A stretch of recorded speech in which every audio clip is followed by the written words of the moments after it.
Bemcast é um oferecimento de Clínica Pulsos, Grupo Imuno BR.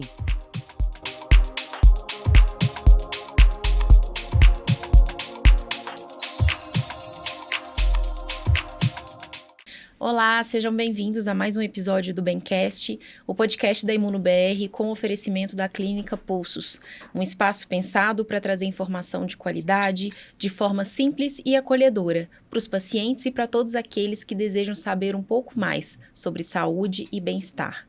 Meu nome é Isabela Penido, eu sou médica reumatologista e hoje nós vamos falar um pouco sobre os cuidados diários básicos da pele e sobre os procedimentos estéticos. E para esse assunto, eu tenho a honra de apresentar dois convidados que são muito especiais. Conosco hoje, doutora Ana Paula Bering.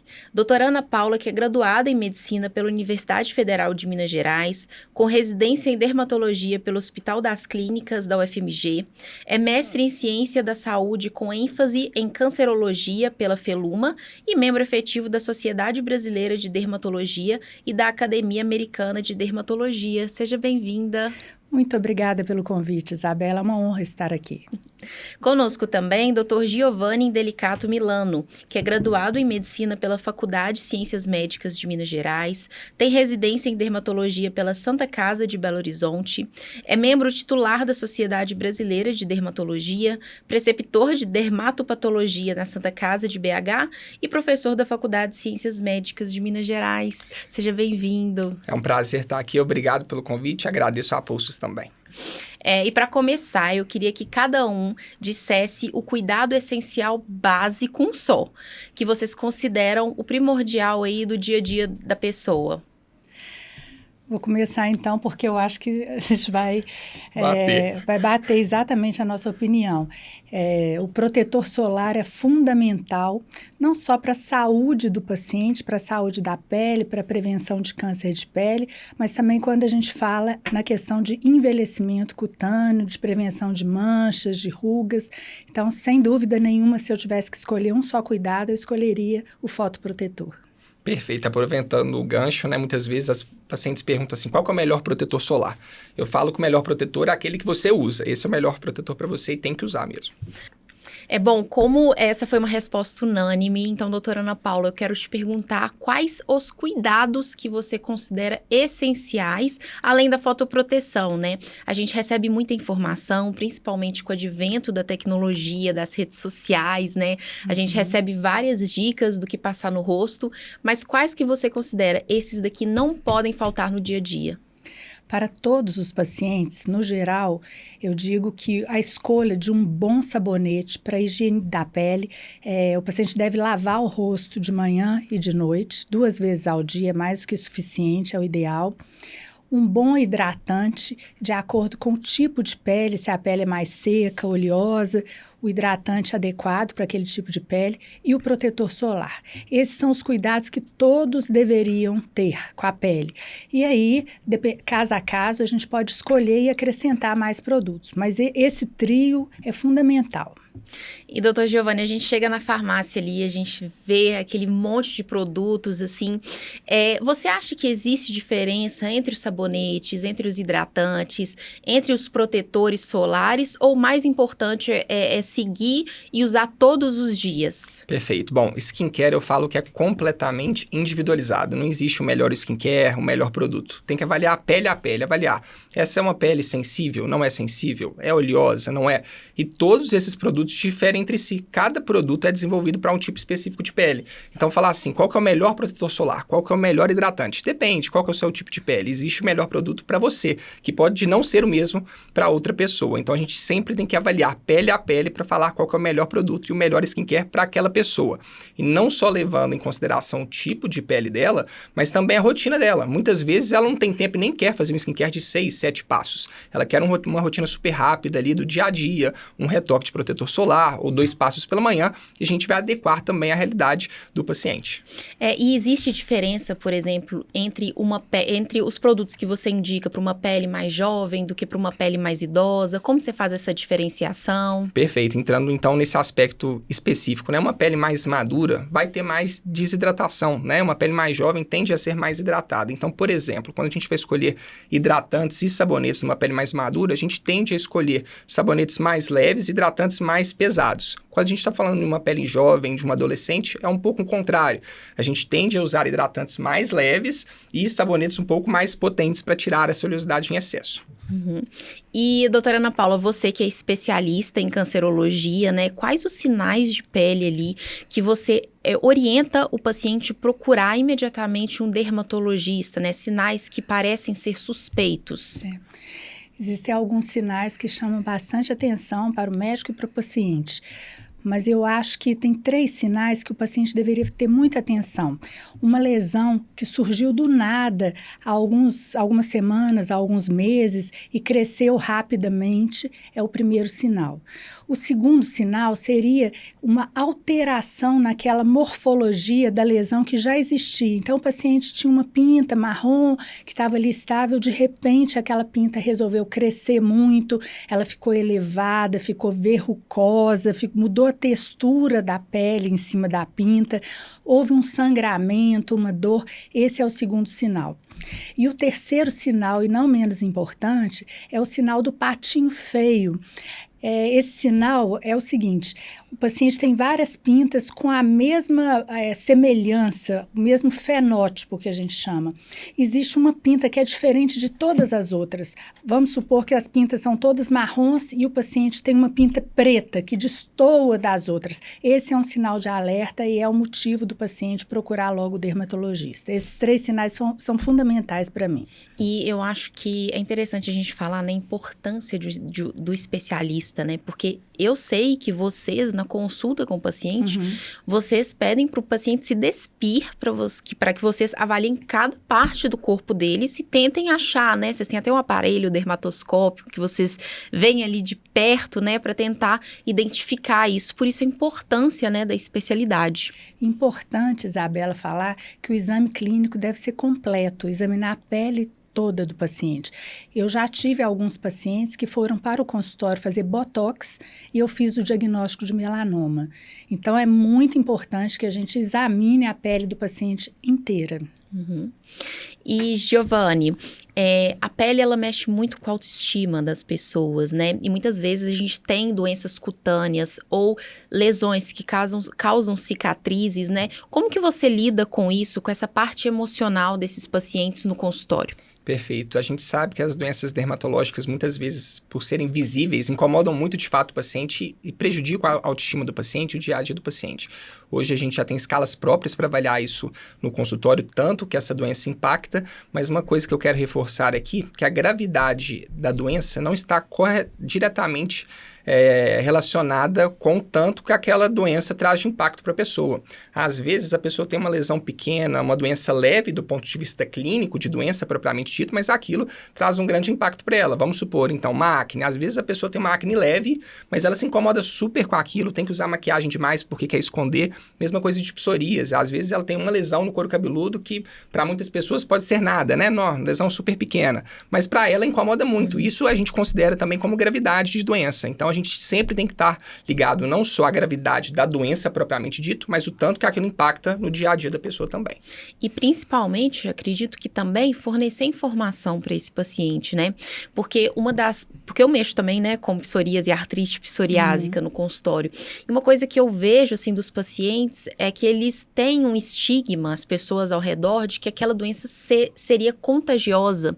Então, trazer essa informação, explicar a todos, olha, psoríase é uma lesão de pele, mas ela não é contagiosa, né? Então, isso também é muito importante. Com certeza. E entrando em um assunto, né, que gera muita curiosidade, que são os procedimentos estéticos, Dr. Giovanni. No seu consultório hoje, quais são os mais procurados? Bom, com certeza, o primeiro é o Botox, eu acho que na grande parte dos dermatologistas também. Além disso, preenchedores, bioestimuladores, peelings e lasers. De modo geral, são esses os procedimentos que eu mais faço no consultório, que tem mais procura também. E doutora Ana Paula, quem tem doença reumatológica, pode fazer procedimento estético? Quase sempre sim.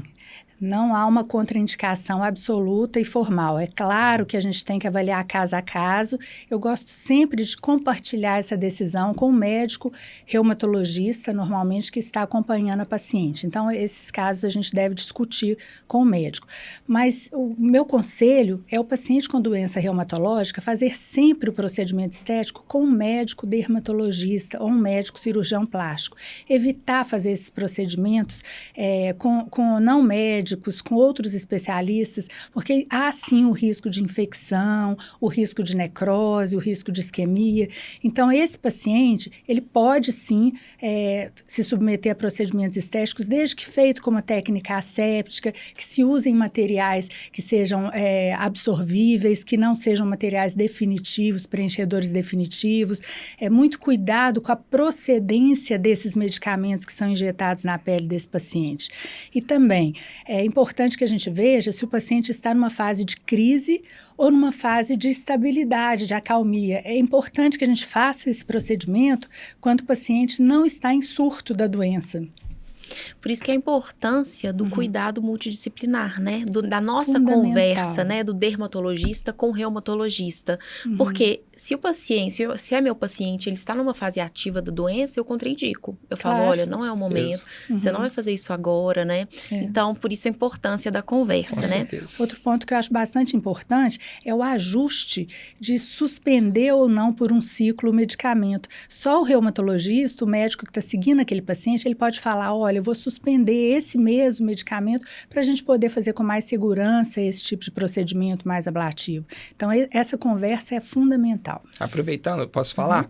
A gente tem 3 pilares. Eu falo que todo paciente, para avaliar a segurança do procedimento, a gente deve avaliar 3 pilares. Então, primeiro, o próprio paciente, como a doutora falou muito bem, sempre avaliar quais doenças esse paciente tem, se está bem controlado ou não a doença. Segundo, técnica fundamental, não adianta qualquer profissional fazer, como falado, tem que ter uma técnica adequada. E cada produto tem uma técnica adequada para ser realizado, né?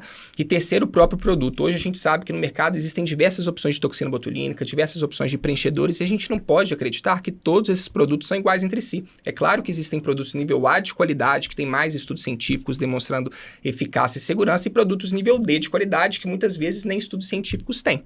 Exatamente, isso daí é de extrema importância. E doutora Ana Paula, existe diferença entre prevenção e tratamento? Quando que você indica ali, por exemplo, para um paciente começar a fazer um botox para evitar o aparecimento de uma ruga? Tem isso? Ou você prefere já fazer o botox já quando está com a ruguinha ali para ver se consegue disfarçar? Como é que é isso na sua prática? Não, existe realmente uma diferença entre prevenção do envelhecimento e o tratamento do envelhecimento cutâneo. Envelhecimento cutâneo não é só ruga, porque muitas vezes o paciente vai ao consultório reclamando ou querendo tratar de uma ruga. Não é isso. Envelhecimento cutâneo passa também por uma discromia, alterações, manchas, cores diferentes na pele, rugas, perda do contorno facial, perda da firmeza facial com mais flacidez, absorção dos coxins gordurosos da face, fazendo com que o rosto do paciente derreta, que ele escorra. Então, é muito importante que o paciente jovem evite ou postergue essas alterações, fazendo procedimentos leves, prevenindo o envelhecimento, e pacientes mais velhos façam o tratamento, que é um tratamento, obviamente, mais pesado, né? Então, hoje a gente não mede com uma régua a idade do paciente. Não fez nem 30 anos, não pode fazer botox. Não é assim.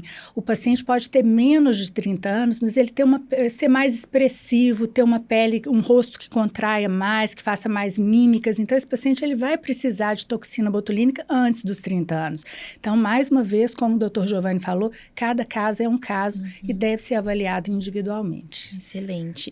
E atualmente, né, a gente falou um pouco, né, das redes sociais, a gente recebe ali muitas dicas, né, de produtos ou de técnicas para ajudar ali a clarear uma mancha, a tentar tirar o melasma, a tentar tirar uma cicatriz. Atualmente, Dr. Giovanni, quais são os procedimentos que realmente mostraram maior eficácia nesses casos? No caso de melasma, propriamente. Melasma. Perfeito. Melasma eu gosto muito de associar técnicas. Melasma é um desafio de tratamento na dermatologia. Acho que todo dermatologista também concorda com isso. Não existe um único procedimento que você vai lá fazer e vai resolver esse melasma. Não vai. Além de ter que associar vários tratamentos, é um tratamento a longo prazo. Então, não é um tratamento que você vai ver resultado a curto prazo, a 1 mês, 2 meses de tratamento. Eu gosto muito de associar, então. E associar o quê? Peelings superficiais, mais leves, associado também a laser. Eu gosto muito de laser de picos segundos, que é o que a gente tem lá na clínica, eu tenho ótimos resultados. Gosto também de microagulhamento, um microagulhamento mais leve, né? Não um microagulhamento agressivo como cicatriz de acne, que a gente pode piorar se a gente faz um microagulhamento muito pesado. Então, essa associação de 3 técnicas aí, peeling, laser e microagulhamento, eu gosto muito. Bom, a gente estava falando um pouco sobre o melanoma, né? Então, doutora Ana Paula e doutor Giovanni, nos tire essa dúvida. O melanoma é um câncer? Como que a gente pode identificá-lo ali de forma precoce? Existem vários tipos de câncer de pele. O melanoma é um dos mais agressivos e mortais. Portanto, é importante que o paciente tenha esse conhecimento para que ele faça o autoexame, o diagnóstico precoce e procure um médico aos sinais de alerta. Os sinais de alerta são fáceis, a gente pode decorar, a gente fala do ABCD. Às vezes a gente coloca um E também, ABCDE. O A vem de assimetria, quando uma parte da lesão é diferente da outra metade da lesão. O B é de bordos irregulares. Normalmente, nós temos as pintas com o bordo, a superfície reta, lisinha. O bordo do melanoma normalmente é chinfrado, é denteado. O C vem de cores. Quando tem 3 ou mais cores na mesma pinta, aquela pinta é uma pinta suspeita. O D se refere ao diâmetro. Quando o diâmetro é acima de 0,6 milímetros, a gente fala meio centímetro, já é um sinal de alerta. E o E vem de evolução. É aquela pinta que começa a sangrar, que cresceu, que mudou de cor, que está perdendo a pigmentação ou ganhando um vermelho em volta. Então, esses são sinais de alerta que o paciente deveria imediatamente procurar um médico dermatologista. Então, ficar atento, né, ao corpo, observar sempre o seu corpo para tentar pegar isso o mais precoce possível. Exatamente, né? E fazer o autoexame. Não é só o autoexame de mama que é importante, o autoexame da pele, uma vez por mês, o paciente despido na frente do espelho, verificar se ele tem alguma lesão nova, uma lesão que sofreu alteração. Isso é muito importante, pode salvar a vida. Bacana. E outra dúvida também muito comum no consultório é a questão da queda capilar, né? Atualmente a gente sabe que é algo multifatorial, né? A gente tem que avaliar o paciente por inteiro, ver se tem deficiência de vitamina, ver se tem alguma doença em atividade, por exemplo, problemas de tireoide, né? E doutora Ana Paula, assim, qual é o procedimento moderno, assim, que tem mostrado maior eficácia na questão da queda capilar? Inicialmente, Isabela, eu queria ressaltar que a queda capilar não é uniforme para todos os pacientes, não tem a mesma causa. Então, inicialmente, o paciente deve procurar um dermatologista para fazer o diagnóstico da queda de cabelo. De longe, a queda de cabelo mais comum é o eflúvio telógeno. É aquela queda de cabelo que acontece, às vezes, por estresse emocional, por falta de vitamina. Após o Covid, a gente viveu isso muito, né? O paciente que tem Covid ou tem uma doença infecciosa, o cabelo cai. Nesses casos, o melhor tratamento é aquele de tratar a doença de base. Então, é muito importante, muito mais importante do que tomar vitaminas, tomar gominhas, que as pessoas estão hoje, né? As blogueiras adoram, né? Então, assim, é muito mais importante a gente tratar a doença de base. Agora, de fato, existe uma demanda pela saúde capilar e pela queda de cabelo. Os pacientes procuram muito na internet e existem soluções milagrosas que, na verdade, nada tem de milagrosas e que muitas vezes nem tem aprovação pelos órgãos reguladores, né? Então, se a gente tem, assim, tratamento com célula-tronco, exossomas, e que muitas vezes não tem confirmação científica da eficácia, são tratamentos caros, onerosos para o paciente. Então, assim, procurar um médico para seguir o tratamento. Agora, se eu fosse falar, assim, inovação, assim, o que eu senti de mais moderno no tratamento da alopécia foi a aprovação no Brasil recente de tratamentos para alopecia areata. A alopecia areata é aquela alopecia que paciente pode ficar completamente sem cabelo, cai o cabelo do paciente todo, ou do couro cabeludo ou do corpo todo, ou cai o cabelo em placas. Esse paciente sofria muito, até pouco tempo atrás, porque os tratamentos surtiam muito pouco resultado. Agora, no Brasil, houve aprovação de 2 medicamentos, que a gente chama inibidores de JAK, com uma resposta fabulosa para esses pacientes. Então, é aquele caso que a gente vê realmente, é um tratamento muito satisfatório que muda a vida do paciente. Gente, que bacana. Eu uso muitos inibidores de JAK nas minhas doenças. Não sabia disso, né? Vamos sempre aprender.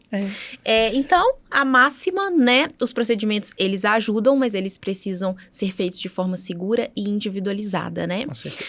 E agora vamos para um quadro, assim, um jogo rápido de mitos e verdades. Eu quero que vocês me falem e façam uma explicação ali de algumas dúvidas que são comuns ali do consultório. Então, vamos começar, doutor Giovanni. O Botox, ele vicia o músculo? Não vicia o músculo. Isso é um mito, com certeza. Ele vicia a gente a fazer porque é de tão bom que a gente quer fazer sempre. Isso, com certeza. E doutora Ana Paula, preenchimento sempre deixa o rosto mais artificial? De forma nenhuma. O médico tem que saber escolher o produto, porque cada produto tem uma característica física que vai ser adequado para cada região do corpo do paciente, né? Cada região do rosto do paciente também, principalmente. E o médico tem que saber onde aplicar e a quantidade certa.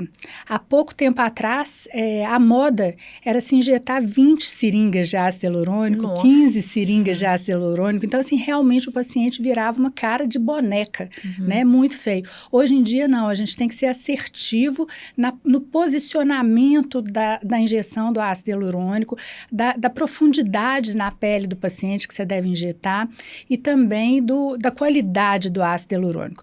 Lembrando aqui do paciente sempre escolher um preenchedor absorvível, que seja reversível e que o médico que esteja atendendo esse paciente tenha sempre em mãos a hialuronidase, porque pode ocorrer uma emergência, uma oclusão arterial e que o médico tem que estar apto para tratar essa emergência durante o procedimento. Muito grave isso, Muito né? grave. Então tem que escolher um profissional bom, né? Exatamente. E Giovanni, quem tem melasma pode fazer laser? Com certeza. Gosto muito de laser, especialmente eu, particularmente, gosto de lasers de picos segundos, mas são lasers que a gente escolhe normalmente mais leves, não lasers agressivos. Então, para o melasma, eu não vou escolher um laser de CO2, né? Muito agressivo, um laser Erbium 2940, que é muito agressivo também. A gente tenta escolher lasers que vão deixar a pele mais íntegra possível e que atuam exclusivamente ali no pigmento, mas pode fazer sim. E doutora Ana Paula, protetor solar causa acne? De forma nenhuma. Hoje nós temos uma variedade gigantesca de protetor solar na farmácia, acessível para o paciente.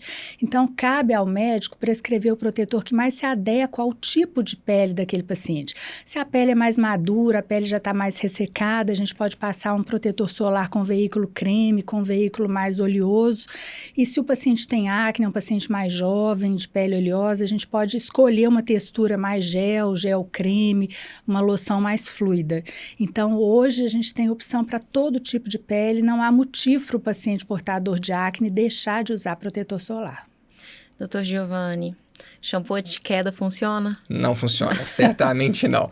Não tem como um shampoo que fica lá no seu cabelo 2, 3 minutos no banho com a água fazer qualquer efeito lá na profundidade do fio. Certamente não funciona. Então é dinheiro mal gasto, Dinheiro né? mal gasto, com certeza. E doutora Ana Paula, lavar o rosto várias vezes por dia ajuda ou atrapalha? Atrapalha muito.